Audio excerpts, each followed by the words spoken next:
los diezmos de todo, cuyo nombre significa primeramente Rey de Justicia y también Rey de Salem, esto es, Rey de Paz, sin padre, sin madre, sin genealogía, que no tiene principio de días ni fin de vida, fue hecho semejante al Hijo de Dios, permanece sacerdote para siempre.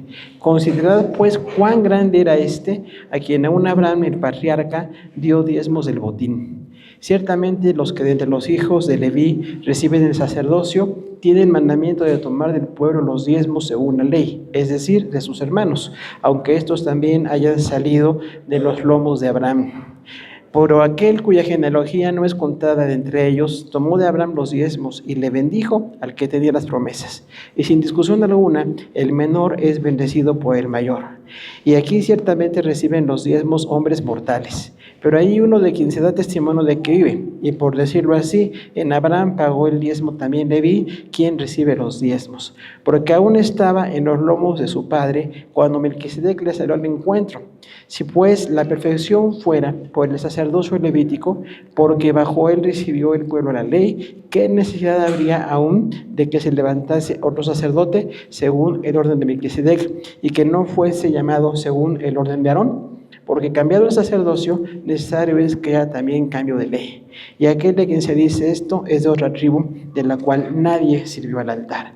Pero que manifiesto es que nuestro Señor Jesús vino de la tribu de Judá, de la cual nada habló Moisés tocante al sacerdocio. Y esto es aún más manifiesto si a semejanza de Melquisedec se levanta un sacerdote distinto, no constituido conforme a la ley del mandamiento acerca de la descendencia, sino según el poder de una vida indestructible.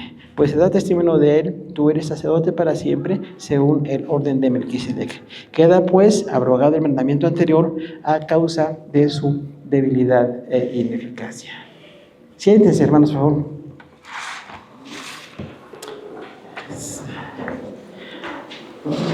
Hay mucha riqueza en la carta a los Hebreos, decimos posiblemente escrita por Pablo a la iglesia que estaba en Alejandría. En ese tiempo, capital de Egipto, un lugar de mucha cultura, de mucho auge, pero que la iglesia que estaba establecida ahí estaba perdiendo el contacto con la palabra y yéndose a la filosofía. De hecho, en el siglo II después de Cristo se da el hecho histórico de que muchos de los cristianos llegaron a estar más de acuerdo con la filosofía griega, y de ahí viene la interpretación alegórica de la iglesia, que ya no está pegada a la palabra, sino como enfocada en algo más espiritual o más profundo, que es un gran error en cuanto a la interpretación. Entonces tenemos ahí pues la aportación de Dios para que nosotros permanezcamos en Dios. Y aunque no estamos hace 2000 años en la situación de esta congregación, sí tenemos cosas parecidas. Vivimos en una gran ciudad, muy mundanalizada, muy llena de violencia, muy llena de injusticia, y a veces somos tentados a dejar los principios de la palabra de Dios para seguir los principios del mundo. Entonces tenemos un parecido con ellos. Y tenemos entonces que hablar de Melquisedec. Recordamos que en Génesis 14, del 18 al 20, está el antetexto de lo que hoy vamos a compartir, porque ahí aparece Melquisedec. Dice entonces: Melquisedec, rey de Salem, sacerdote de Dios Altísimo, sacó pan y vino, y le bendijo diciendo: bendito sea Abraham del Dios Altísimo, creador de los cielos y de la tierra. Y bendijo al Dios Altísimo, que entregó en tus manos a tus enemigos, y dio a Abraham los diezmos de todo. Entonces tenemos aquí un evento histórico muy especial. Recordamos que Abraham, en ese tiempo todavía Abraham, fue a una guerra, porque su sobrino Lot, muy mundano, se quedó a la ribera del río Jordán, y ahí hubo una gran guerra. Y dice que 4 reyes vencieron a 5 reyes. Y bueno, Sodoma y Gomorra estaba con los 5 reyes y fueron derrotados. Y entonces, cuando Abraham escuchó que su sobrino había sido llevado cautivo, se organizó para ir a rescatarlo. Y ahí tenemos una situación de grande bendición, porque Abraham no era militar, no era un guerrero, no tenía un gran ejército, pero convocó a varios. Si vemos bien el contexto, dice que convocó a varias tribus y dijo: vamos a defender a los reyes que fueron llevados. Y cuando fue a esa guerra, Dios le bendijo y ganó la batalla. Nosotros creemos que si estamos en la voluntad de Dios, podemos ganar todas las batallas. Y definitivamente fue una bendición. Pero cuando Abraham regresaba, dice que tenía un botín. ¿Usted recuerda? Le quitaban a los derrotados bienes, pieles, oro, plata, y traía mucha riqueza. Y cuando incluso el rey de Sodoma le dijo a Abraham, ¿te dejo todo? Abraham dijo, no, yo no quiero que se diga que tú me enriqueciste. Te voy a tomar nada más lo que es para pagarle a los que fueron a la guerra, pero tomó el diezmo de todo. Y en ese momento aparece Melquisedec, que decimos aquí su nombre quiere decir rey de Salem, rey de paz o rey de justicia. Y dice que este hombre apareció y bendijo a Abraham. Dice, sacó vino, le dio de comer a Abraham y lo bendijo. Y ahí tenemos un hecho histórico inédito, porque hubo hombres de Dios que no estaban del judaísmo, no era judío. La ley no había sido dada, hablamos de los 1500 a.C., entonces no había ley, pero este hombre era un sacerdote de Dios, alguien que se entrega a Dios, que conoce de Dios, que tiene autoridad. Y cuando Abraham lo vio, dice que Abraham le dio los diezmos de todo. Y ahí tenemos un principio. Abraham fue fiel en todo lo que Dios le dio y dio los diezmos de todo a Melquisedec. Pero Melquisedec le dio de comer, lo recibió y lo bendijo. Y ahí tenemos una gran lección, porque dice aquí, si el gran patriarca Abraham fue bendecido por Melquisedec, entonces Melquisedec es alguien importante. Porque dice, el menor es bendecido por él mayor. Entonces, ¿quién es este Melquisedec? Y el autor de Hebreos, que otra vez tiene el gran énfasis de que la iglesia no se aparte, que no se mundanalice, que no se haga de la filosofía mundana, tiene una gran lección que darnos. Porque dice aquí que tenemos entonces algunas declaraciones de la superioridad de Cristo como nuestro gran sumo sacerdote. Dice, es mayor que Melquisedec. Recordamos, mayor que Moisés, mayor que el tabernáculo, mayor que Israel, mayor que todo. Es lo que le dice el escritor de esta carta a los hebreos. Y entonces tenemos del 1 al 6, ¿por qué es superior Jesús? Porque fue constituido de manera superior. ¿Cómo se establece el sacerdocio de Jesús? 7.1 dice, porque este Melquisedec, rey de Salem, sacerdote de Dios Altísimo, que salió a recibir a Abraham, que volvió de la derrota de los reyes, y le bendijo. O sea, es muy histórico el hecho. Recordemos que lo que hacemos siempre tiene consecuencias. Este hombre no sabía nada de Dios más que le adoraba y era un sacerdote. Y bendijo al que tenía las promesas, dice aquí. Entonces hay un hecho histórico de cómo Melquisedec, leal a Dios, conociendo algo de Dios, adorando a Dios sin la ley, pero adorándole de manera muy genuina, bendijo a Abraham. Y tenemos ahí una actitud. Nosotros tenemos que ser gente de bendición. No es que me den, que yo necesito, que vengo a pedir, yo vengo a ser de bendición para otros. A menos que no sea creyente. Porque si soy creyente, tengo que ser de bendición. Y dice el 7.2, a quien asimismo dio Abraham los diezmos de todo, cuyo nombre significa primeramente rey de justicia, y también rey de Salem, esto es rey de paz. Algo más de contexto. Salem es Jerusalén.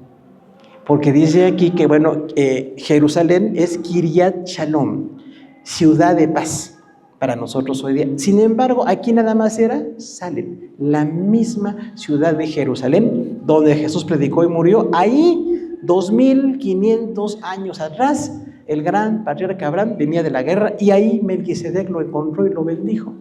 Entonces, todo lo que hacemos tiene trascendencia, todo lo que hacemos tiene una gran importancia. Y algo muy importante aquí, ¿quién es una persona delante de Dios? No es judío, no tiene la ley, pero dice, es rey de justicia y rey de paz. Y tiene algo también muy especial, nadie era rey y sacerdote. Algunos eran reyes, otros eran sacerdotes, pero dice, este es un rey y es un sacerdote. ¿Se acuerda que esto le estorbó mucho a Saúl? Cuando Saúl ofreció un sacrificio, o sea, tú no puedes sacrificar, no eres sacerdote. Pero este hombre era rey y era sacerdote. Era muy grande, muy entregado a Dios, muy de Dios, muy de carácter de santidad, y bendijo a Abraham. Entonces todo esto hay que verlo en detalle, no leer de manera superficial. Tenemos que hacer una exégesis muy clara y muy detenida en nuestros textos. Dice el 7.3, sin padre y sin madre, sin genealogía, que ni tiene principio de días ni fin de vida, es hecho semejante al Hijo de Dios, permanece sacerdote para siempre. No es sin padre y sin madre. Si tenía padre, si tenía madre, no es divino. Nuestro Jesús sí es divino. Pero como no se registra el nombre de sus papás, ni de su familia, ni de sus hijos, dice, es como un sacerdote permanente. Aquí el autor toma una libertad en la creatividad de la poesía y dice, bueno, es como un sacerdote que permanece, porque no sabemos ni quién es su papá, ni quién es su mamá, ni sus hijos, no sabemos cuándo murió.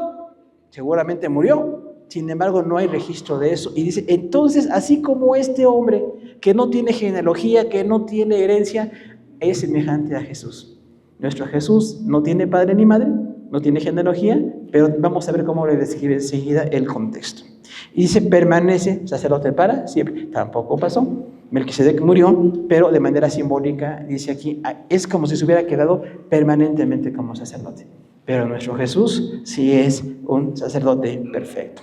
Y luego dice 7:4, considerad pues cuán grande era a quien el patriarca Abraham le dio los diezmos de botín.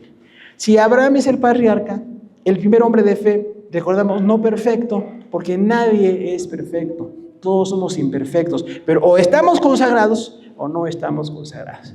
Y Abraham no era perfecto, pero estaba consagrado. Siguió en las cosas de Dios, permaneció, prevaleció en la fe y es un padre de la fe para los judíos. Ya para la iglesia no tan directo, pero sí somos seguidores de la fe. Y dice, este era tan grande que Abraham le dio los diezmos del botín. O sea, si Abraham entendió que este rey y sacerdote ameritaba darle los diezmos de todo, es un hombre importante. Aunque no vuelve la Biblia a mencionarlo. Recordemos, hay algunos personajes así que aparecen una sola vez. Y sin embargo, aunque aparece una sola vez, es trascendente. Porque era leal a Dios, porque amaba a Dios, porque buscaba a Dios. Y entonces el patriarca Abraham le dio los diezmos de todo el botín. 7:5. Habla del sacerdocio. Ciertamente, de entre los hijos de Leví reciben el sacerdocio, tienen mandamiento de tomar del pueblo los diezmos según la ley, es decir, de sus hermanos, aunque estos hayan salido también de los lomos de Abraham. Está hablando del sacerdocio de los judíos. Toda la antigua ley, desde el Génesis hasta Malaquías, tiene un valor doctrinal de señalarnos que no podemos sin Dios, de que el pecado está invencible, de que hace falta una sangre derramada para darnos el perdón de pecados. Y entonces dice aquí, entonces de entre los hijos de Leví hay un mandamiento, ellos pueden recibir los diezmos, ¿se acuerda? Porque Dios había dicho que un primogénito de cada familia iban a ser sacerdotes para Dios, pero por el aquelarre que hicieron cuando Moisés estaba en el monte recibiendo las tablas de la ley, dijo Dios, ya no va a ser así. No voy a tomar el primogénito de cada familia, ahora van a ser los levitas. Porque fueron los únicos que reaccionaron, que dejaron el adulterio, que dejaron la idolatría, que dejaron lo malo y apoyaron a Moisés. Y entonces dice, ahora esta tribu son los sacerdotes y tienen la bendición de recibir los diezmos de sus hermanos. Aunque sean semejantes a sus hermanos, todos hijos de Abraham, los únicos autorizados para recibir diezmos son los levitas. Pero Melquisedec no es ni levita, ni es judío y recibió los diezmos. A veces Dios hace excepciones extraordinarias para darnos siempre una gran lección. Dios no hace nada por accidente. Dios tiene un plan perfecto, Dios tiene algo que enseñarnos siempre. Y dice el 7:6, pero aquel cuya genealogía no es contada entre ellos, tomó de Abraham los diezmos y bendijo al que tenía las promesas. La actitud de bendecir siempre tiene mucho de bendición también para nosotros. Este hombre que no era judío, que no es sacerdote, que no es del sacerdocio levítico, fue sacerdote delante de Dios y también rey, ahí en Jerusalén. Y después le dio los diezmos a Abraham y los recibió. Entonces reconoce que tiene el derecho de recibir los diezmos, de manera que es como un sacerdote respetable. Aunque no es levita, aunque no es judío, aunque no está en la ley de Moisés, Dios hace este tipo de excepciones. Entonces, ¿cuán grande era Melquisedec? Mucho. Abraham lo conocía, ¿no? En su medio de los países donde peleó algo, en su contexto histórico, conocía a Melquisedec y le reconoce como sacerdote, pero no es comparable con Jesús. Entonces tenemos ahí que ver algo más. Dice algo ahí en 7:6, entonces recibió los diezmos del que tenía las promesas. Porque usted se acuerda que en Génesis 12:3 Dios le dijo a Abraham, te voy a prometer darte un gran pueblo, que seas de bendición, y voy a bendecir a los que te bendigan, y voy a maldecir a los que te maldigan. Y ahí viene el inicio del pueblo judío, que hasta el día de hoy sigue vigente. Entendemos que Israel es como un testimonio de Dios. No es perfecto, son hombres falibles, no están bien en todo lo que hacen, pero son una bendición. Uno de los pocos países que tiene más de 5,000 años de historia. Y dice ahí entonces, bueno, este hombre que fundó la nación judía seguramente es menor que Melquisedec, porque reconoció a Melquisedec como rey. Abraham no era rey, Abraham era un gran patriarca, pero Melquisedec es un rey. Entonces hay rangos, ¿no? Hay cargos, pero siempre se demanda fidelidad. Ahora, tenemos que ver entonces en esta descripción que nosotros tenemos la bendición de que no buscamos un sacerdote humano.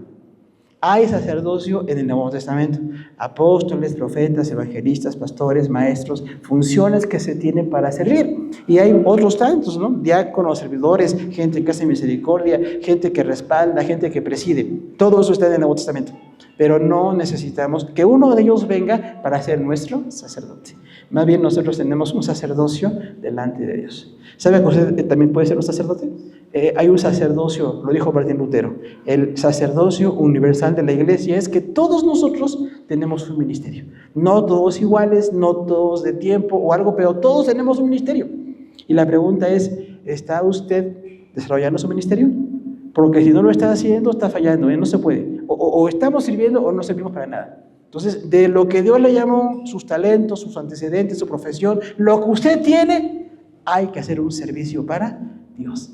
Y como Melquisedec seremos honrados. No por perfectos ni por buenos, sino porque Dios es misericordioso.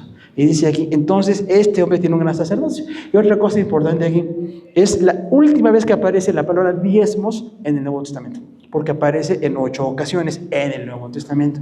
Y aquí dice entonces, este hombre, Melquisedec, al recibir los diezmos de Abraham, nos demuestra que es pues, un hombre que puede bendecir al patriarca. Y ahí tenemos la bendición. Nosotros podemos dar nuestros diezmos y ofrendas y también podemos administrar para que la iglesia siga funcionando. Entonces tenemos la bendición de que esto es para Dios.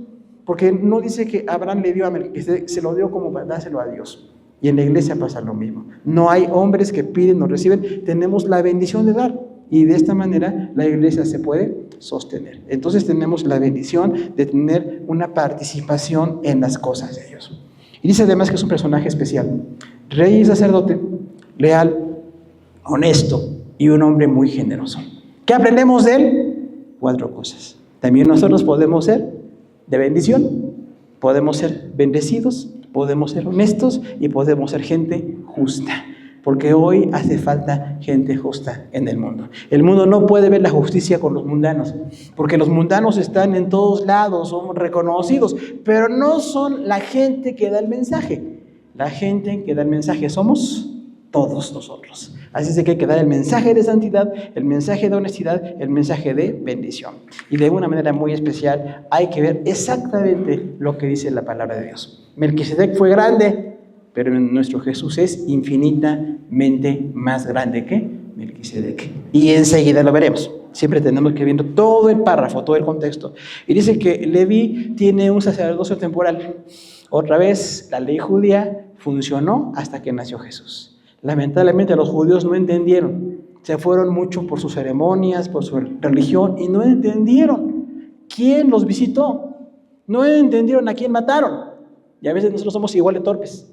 No entendemos a quién hemos recibido como nuestro Salvador. Y tenemos entonces que aprender a darle adoración y gloria porque Él tiene un propósito.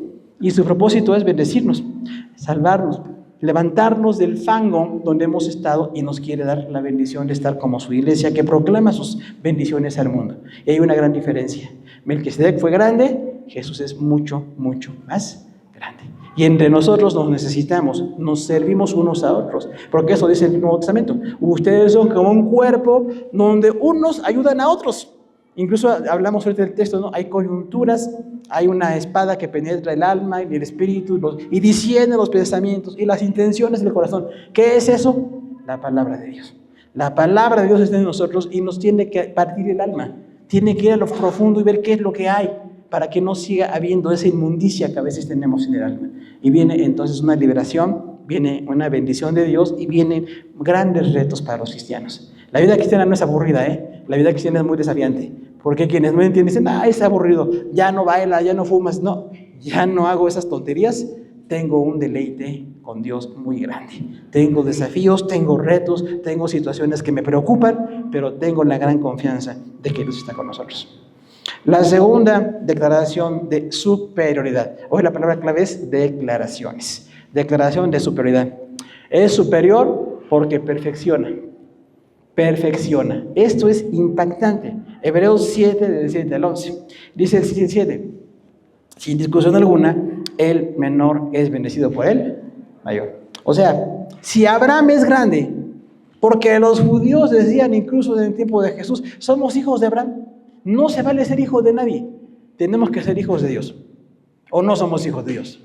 Aunque seamos hijos de Abraham, y Jesús les recrimina, ustedes como que presumen de que son religiosos, pero no tienen nada con Dios. No están en Dios, no hay bendición en sus vidas. Y entonces tiene ahí una reflexión de cuán grande es Abraham y cuán grande es Jesús. Incluso para los judíos hay dos personajes, los que se presentan con Jesús físicamente la noche que iba a morir, en la transfiguración. Y dice ahí, Moisés y Elías se presentaron. ¿O no dice así la Biblia, hermano? Se presentaron. O sea, Dios honra a los que quiere honrar. Moisés y Elías vinieron físicamente para estar con Jesús y fortalecer, hablando de su futura partida pues, en la cruz del Calvario. Entonces son importantísimos. Moisés y Elías, incluso en la ley judía dicen, Moisés es la ley y Elías los profetas. Tenemos ley y profetas, eso es todo. Bueno, Moisés, Elías y Abraham son los más grandes para los judíos. Y para nosotros son un gran modelo de fe, pero no podemos seguirlos. Seguimos a Jesús.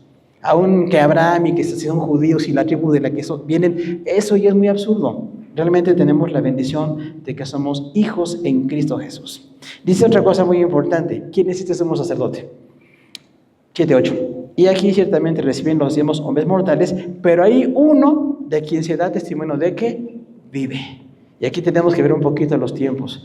Los hombres mortales todavía en el tiempo de Jesús recibían los diezmos. Hay 12 sumos sacerdotes en el siglo I después de Cristo. O sea, hubo sacerdotes restaurados después del cautiverio. De ahí están sus nombres registrados.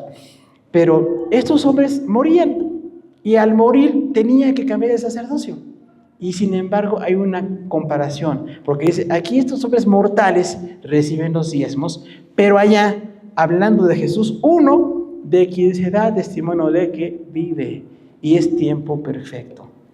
Pasó ayer, pasa hoy y tiene efectos en el futuro. Jesús vive. Vivió ayer, vive hoy y vive en el futuro. Este es nuestro gran sumo sacerdote. No nos descuidemos, no lo menospreciemos. Tenemos una grande bendición con este gran sumo sacerdote. Incluso dice el capítulo anterior, algunos vituperan el nombre de Dios si se apartan de Cristo. Porque recuerden que hay cristianos que se apartan, no hay discusión, sí se apartan y pierden la salvación. Pero entonces dice, los que se apartan vituperan a Cristo porque no saben lo grande que recibieron. Por favor, si alguien se apartó, regrese. Es importantísimo regresar hoy. No tenemos idea de si hay un mañana, hoy es el día. Y tenemos la bendición, los que estamos en Cristo, de ver qué gran sumo sacerdote tenemos. Porque tenemos la bendición de estar y permanecer y seguir, porque tenemos un gran sumo sacerdote. Que aquí se describe, dice el 7:9, por decirlo así, en Abraham pagó los diezmos, también Leví, que recibe los diezmos. O sea, analiza mucho la idea de quién era Leví, el sacerdote que inició, el primer sumo sacerdote judío, que bueno, pues tiene historia, errores, aciertos y errores, pero ahí está él. Sin embargo, este Leví, que recibe los diezmos todavía, siglo I después de Jesús, en Hebreos 7 aparece y dice, este hombre no es permanente, porque aunque fue sacerdote y aunque tuvo una aportación y recibe los diezmos, no se compara con quien es Jesús. Dice el 7:10, porque aún estaba en los lomos de su padre y cuando Melquisedec le salió al encuentro. Simbólicamente, el autor toma aquí la libertad poética de decir, Leví no estaba físicamente todavía, pero como su padre Abraham pagó diezmos a Melquisedec, es como si Leví le hubiera dado el diezmo a Melquisedec. Melquisedec es mayor que Leví. Aunque Leví funcionó 1500 años y Melquisedec aparece 4 versículos, el mayor aquí sigue siendo Melquisedec.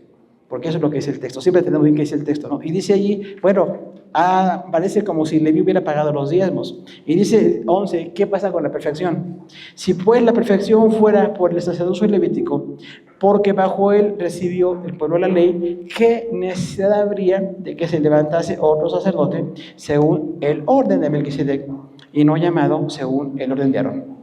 Aquí no dice Leví, dice Aarón, el primer gran sumo sacerdote. Entonces, si hubiera sido perfeccionada la nación judía desde Génesis a Malaquías, no haría falta el segundo sacrificio.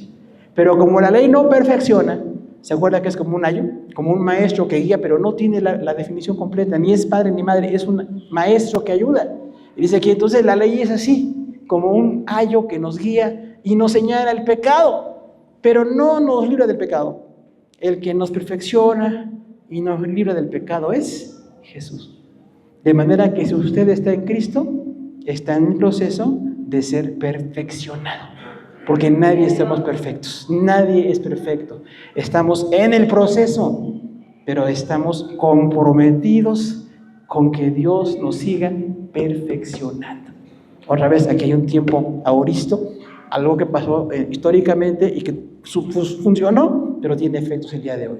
Entonces, es muy importante quién es nuestro gran sumo sacerdote.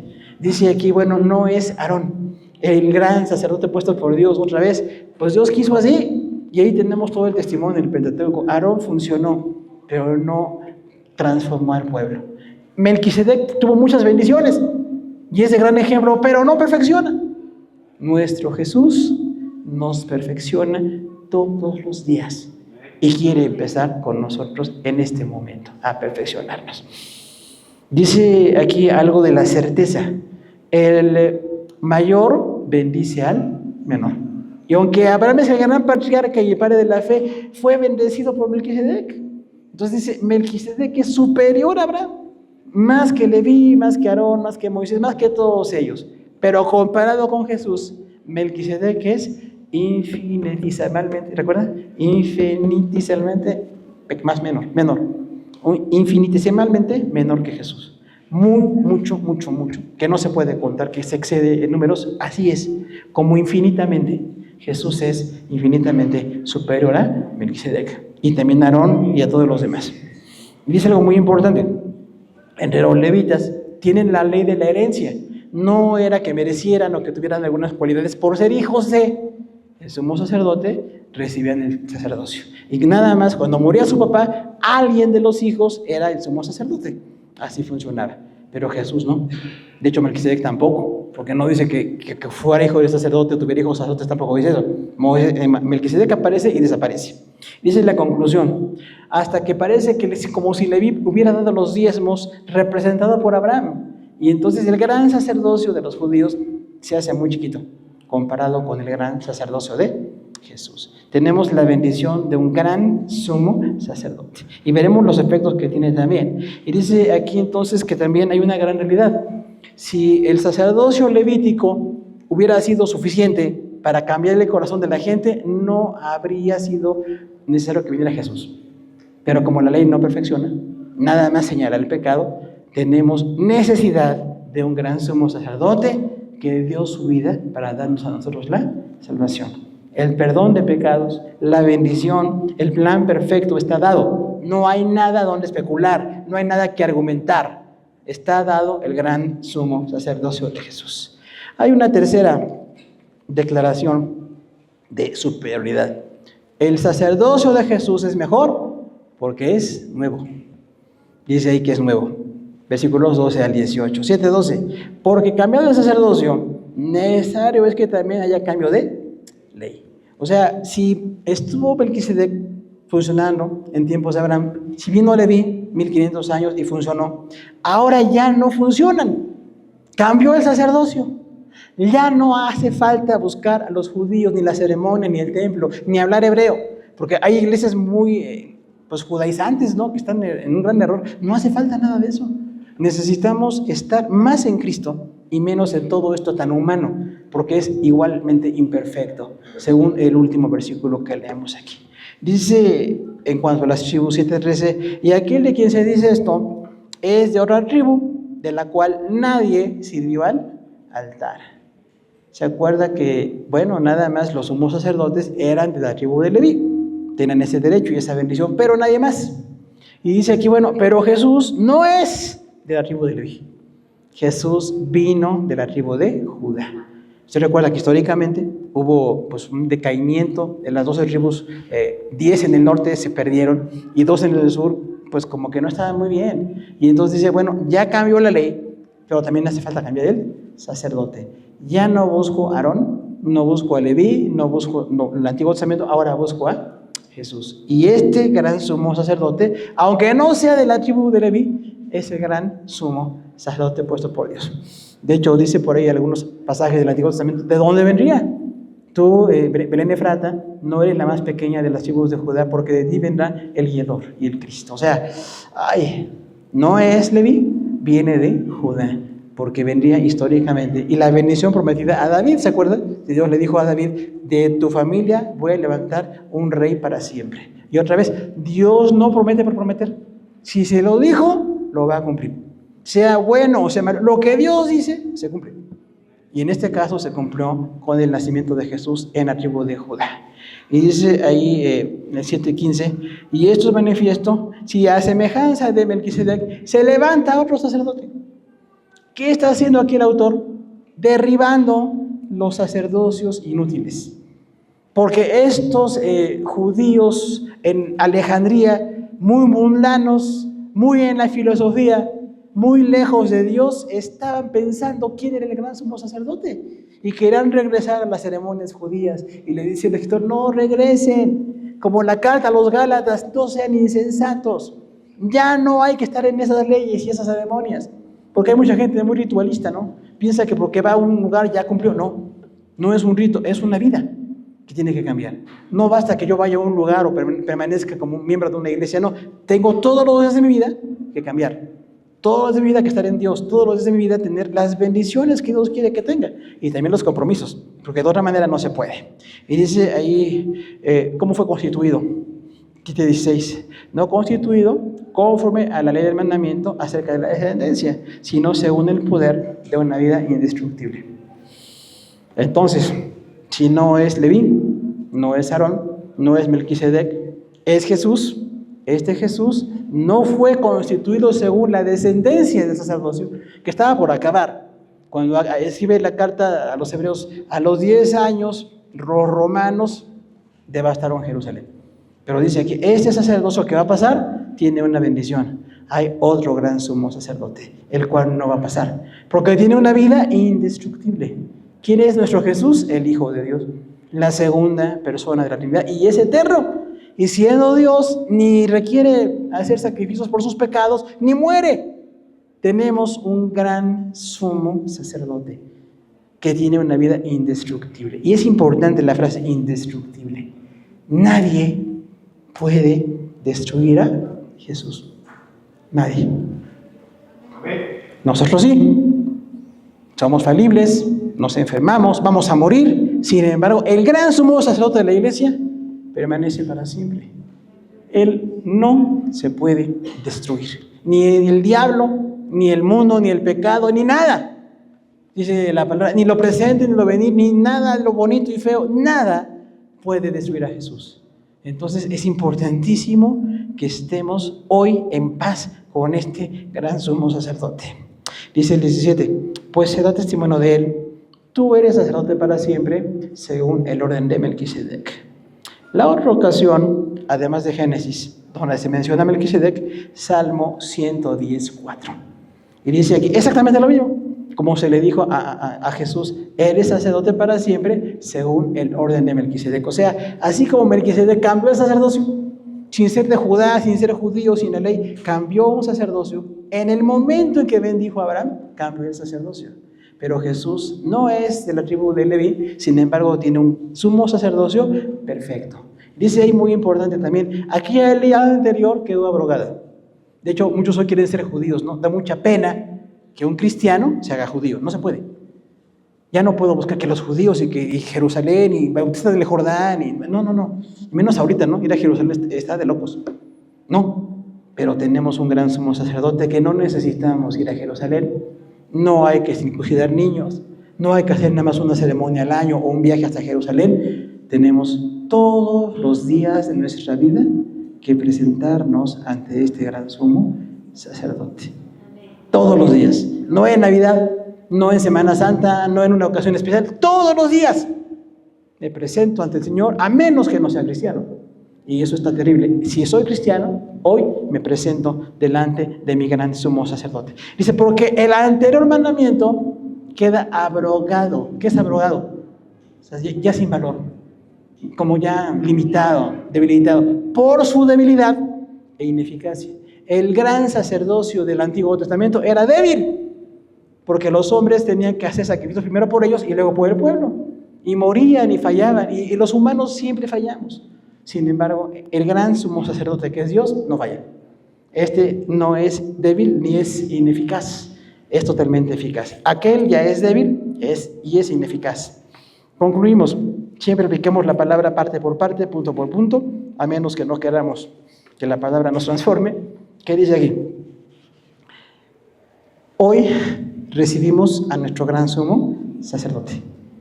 No voy a ser seguidor de ningún hombre y ninguna mujer.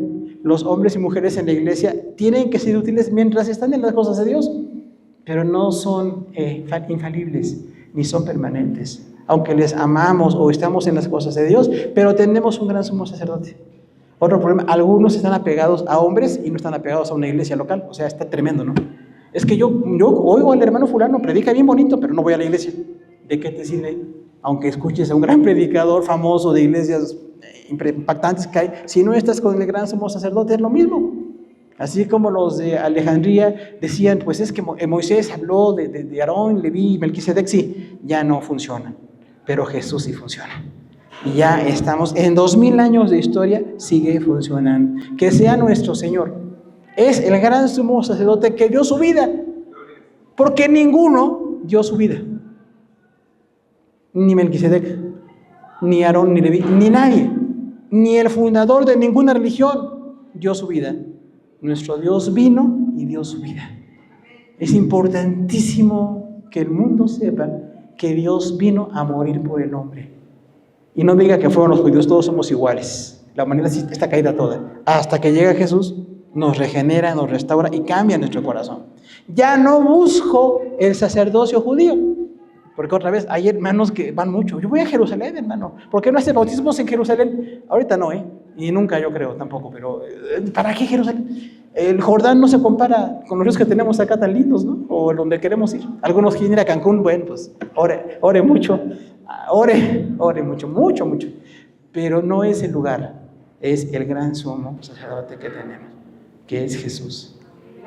Y cuando usted fue bautizado, se identificó con este gran sumo sacerdote. No importa la edad, ni la iglesia, ni el pastor que le bautizó o la gente, usted está con Jesús. Estamos directamente unidos a Él. Y hay un cambio. Ya los sacerdocios humanos tienen su tiempo, pero van a acabar. Y tienen ineficacia e imperfección. Pero nuestro gran sumo sacerdote es perfecto. Permanece para siempre. Dio su vida por nosotros. Y hay un testimonio de que es eterno. Tiene una vida indestructible. Y entonces los que nos cansamos, estamos envejeciendo, los que estamos en este decaimiento y decrecimiento somos nosotros, pero el Señor no. Es el mismo ayer, hoy y por los siglos. O sea, gracias a Dios por este gran sumo sacerdote, que no depende de cómo me siento, que no depende de cómo yo quiero. Él ordena y Él derramó su sangre por cada uno de nosotros. La anterior ley queda abrogada, pero la nueva ley del pacto de la sangre de Jesús es permanente y es lo que le tenemos que publicar al mundo. 3 declaraciones. Fue constituido, perfecciona y es nuevo. Y en manera de conclusión, queremos decir los últimos 7 versículos. Otra forma de concluir a los que estudian homilética, otra forma de concluir, rápido, para no alargar el tema. Dice 7:22, es hecho fiador de un mejor pacto. 7:23, los otros sacerdotes llegaron a ser muchos, debido a que por la muerte no podían continuar. 7:24, mas este, por cuanto permanece para siempre, tiene un sacerdocio inmutable, o sea, que no cambia. 7:25, por lo cual puede salvar también perpetuamente a los que por él se acercan, viviendo siempre para interceder por ellos. Este es nuestro Jesús, hermanos. 7:26, porque a los tal sumo sacerdote nos convenía, santo, inocente, sin mancha, apartado de los pecadores, hecho semejante a Dios, y más grande que los cielos. 7:27, que no tiene necesidad cada día, como aquellos sumos sacerdotes, de ofrecer primero sacrificios por sus pecados, sino luego por los del pueblo, y bueno, es hecho una vez para siempre perfecto, ofreciéndose a sí mismo. 7:28, porque la ley constituye sumos sacerdotes a débiles hombres, pero en la palabra del juramento, posterior a la ley, al Hijo de Dios, hecho perfecto para siempre. Tenemos un gran sumo sacerdote. Nos ponemos de pie, hermanos, en este momento y oramos al Señor que este gran sumo sacerdote magnífico, esplendoroso, maravilloso, poderoso, no sea estorbado por nuestras malas decisiones o por la falta de consagración. Que este gran sumo sacerdote no sea estorbado por nada, sino que nosotros seamos instrumentos de la paz de Dios y traigamos bendición a la gente que nos rodea. Señor, te damos gracias por este texto de Hebreos 7, versículo 1 al 18, que habla de esas tres declaraciones. Tu sumo sacerdocio es superior porque fue constituido mejor que otros. En el Hijo de Dios, en el Verbo eterno, vino el gran sumo sacerdote. Perfecciona. Ciertamente tú sabes cuánta dificultad tenemos todos para ser perfectos, pero no tenemos pretexto. Si estamos en Cristo, empezamos en un proceso de perfeccionamiento y tú puedes perfeccionarnos. Y la tercera razón es que es un sacerdocio nuevo. Gracias, Señor, por esta bendición tan grande, porque aún el pueblo judío defiende mucho ese sacerdocio. Los ortodoxos, los religiosos de muchas partes del mundo tienen valores y antivalores. Nosotros tenemos la grande bendición del gran sumo sacerdote. Gracias, Señor, porque tú eres nuestro sumo sacerdote, pero diste tu vida. Ningún otro dio su vida, ningún otro derramó su sangre, y tú sí la derramaste. Y nosotros queremos tener siempre consecuencias de bendición en base a la palabra que hoy hemos expuesto. Te damos las gracias por Cristo Jesús. Amén. Hermanos, Dios les siga bendiciendo. Dejamos lugar al tiempo de oración.